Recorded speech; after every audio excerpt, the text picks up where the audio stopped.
Hai semua, jumpa lagi dengan Miss Fanya di sini. Nah, kali ini kita akan melanjutkan pelajaran bahasa Indonesia kita, masih tentang mengenal perasaan. Nah, kali ini kita sudah di pertemuan ketiga. Oke, nah sekarang kita akan membaca sebuah cerita. Judulnya yaitu Mimi Marah. Mimi dan adiknya ingin bermain boneka, namun tidak ada yang mau mengalah. Mereka pun berebut hingga boneka rusak. Mimi kesal sekali. Dia masuk ke kamarnya. Mimi berteriak, "Ah!" Lalu menangis.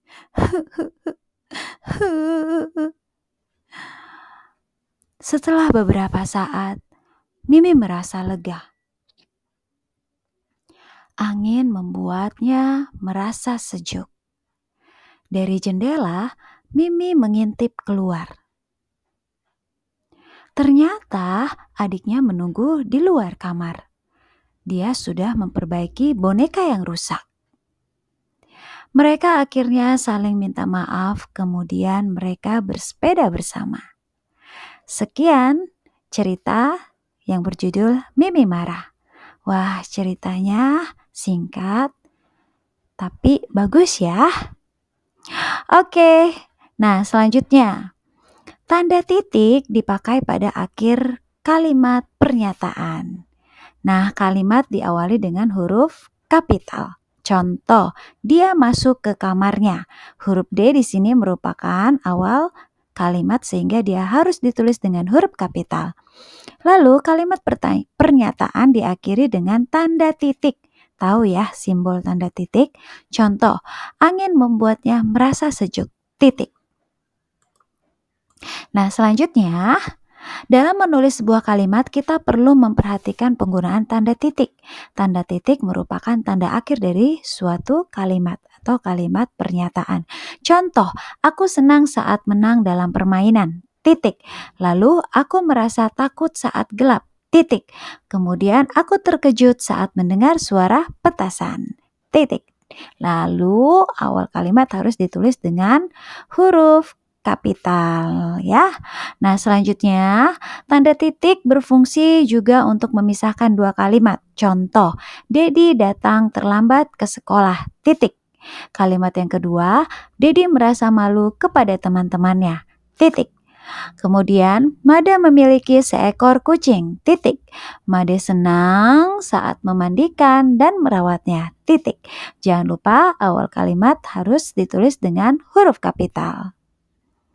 Nah, dari cerita Mimi Marah kita memperoleh kosakata baru, yaitu mengalah, memperbaiki, dan lega.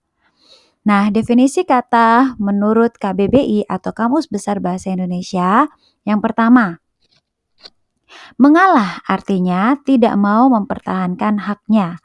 Memperbaiki artinya membetulkan kerusakan.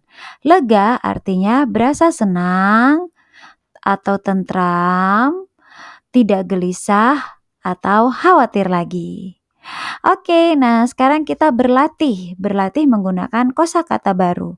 Lengkapilah 3 kalimat berikut ini. Kita mulai dari kalimat yang pertama.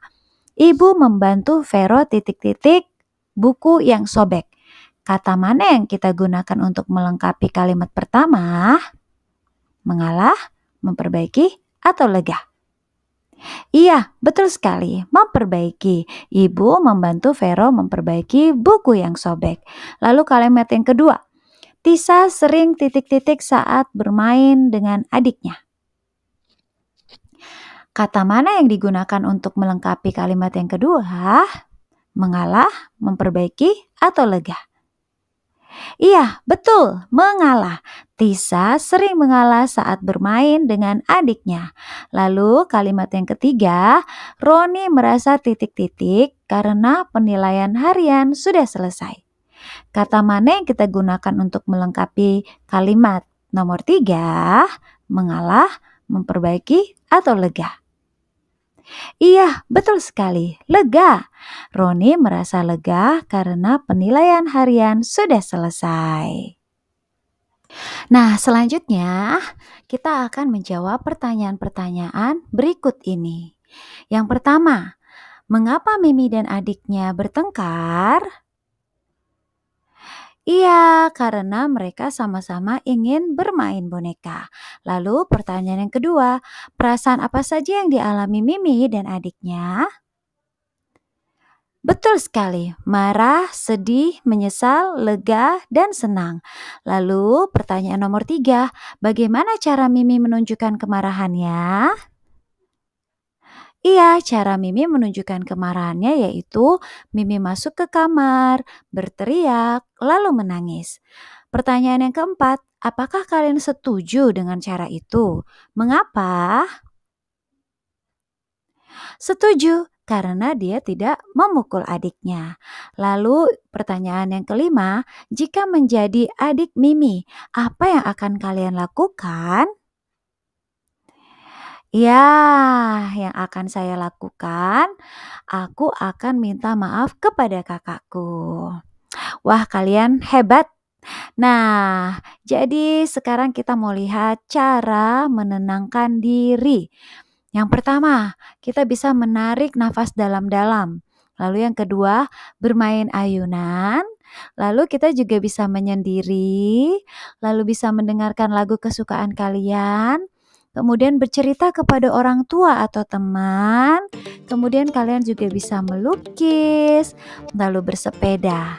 Nah, selanjutnya kira-kira cara apa lagi yang kita bisa lakukan untuk menenangkan diri? Silakan kalian tuliskan jawaban kalian dan sampaikan di depan kelas ya. Oke, sekian pertemuan kali ini. Tetap semangat belajar dan sampai ketemu di pembelajaran selanjutnya. Dah.